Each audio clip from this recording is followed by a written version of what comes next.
അസ്സലാമു അലൈക്കും വറഹ്മത്തുള്ളാഹി ബഷീറാണ് അബുദാബിയിൽ നിന്ന് ഡെലിഗേറ്റിൽ നിന്നാട്ടോ. നമ്മൾ ഓരോ പ്രാവശ്യം സർവീസിനെ പറ്റി പറയുമ്പോഴും പറയാറുണ്ട്, ജസ്റ്റ് ഒരു ഓയിൽ ഒഴിച്ച് മാറ്റല്ല ഒരു സർവീസ് എന്ന് പറയുന്നത്. തീർച്ചയായിട്ടും ആ വണ്ടിയുടെ ബാക്കി കാര്യങ്ങൾ കൂടി ചെക്ക് ചെയ്യണമെന്ന്.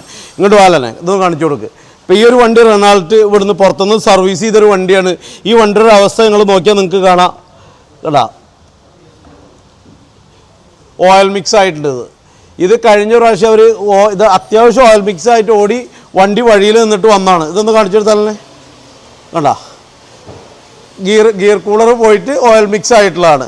ഇത് കറക്റ്റ് സർവീസ് ചെയ്യുന്ന സമയത്ത് 3 ദിവസം മുന്നാണ് അവർ ഓയിൽ സർവീസ് ചെയ്തിട്ടുള്ളത്. അതിൻ്റെ പുറത്തുനിന്ന് ഈ ഓയിൽ സർവീസ് ചെയ്യുന്ന സമയത്ത് ഇത് ചെക്ക് ചെയ്യായിരുന്നെങ്കിൽ, ഈ ഒരു വെള്ളവും കാര്യങ്ങളും ചെക്ക് ചെയ്യായിരുന്നെങ്കിൽ അവർക്ക് അറിയാൻ കഴിയുമായിരുന്നു. ആ പാവപ്പെട്ടവൻ ദുബായിൽ പോണ വഴി വണ്ടി ഓഫായിട്ട് വണ്ടി വന്നാണ്. ഇനി ഇഞ്ചൻ മാറേണ്ടി വരുമോ, അതിൻ്റെ കൂളർ മാറിയാൽ മതിയെന്ന് അറിയില്ല. നമുക്കിപ്പോൾ റിക്കവറിയിൽ വന്നിട്ടുള്ളൂ. തീർച്ചയായിട്ടും നമ്മളൊരു സർവീസ് ചെയ്യുമ്പോൾ വണ്ടിയുടെ ബാക്കി കാര്യങ്ങൾ എല്ലാ ഓയിലും ടോപ്പപ്പ് ചെയ്ത് നോക്കുക, കൂളൻ്റ് കറക്റ്റാണോ നോക്കുക, റേഡിയേറ്റർ വല്ല ലീക്ക് ഉണ്ടോ, പൈപ്പ് വല്ലതും ഡാമേജ് ഉണ്ടോ, ബെൽറ്റ് പോയിട്ടുണ്ടോ, അങ്ങനെയുള്ള കാര്യങ്ങളൊക്കെ നോക്കുക എന്നുള്ളതും കൂടിയിട്ടാണ് ഒരു സർവീസ്. ജസ്റ്റ് ഓയിൽ ഊരി ഒഴിക്കുക എന്നുള്ളതല്ല ഒരിക്കലും ഓയിൽ സർവീസ്.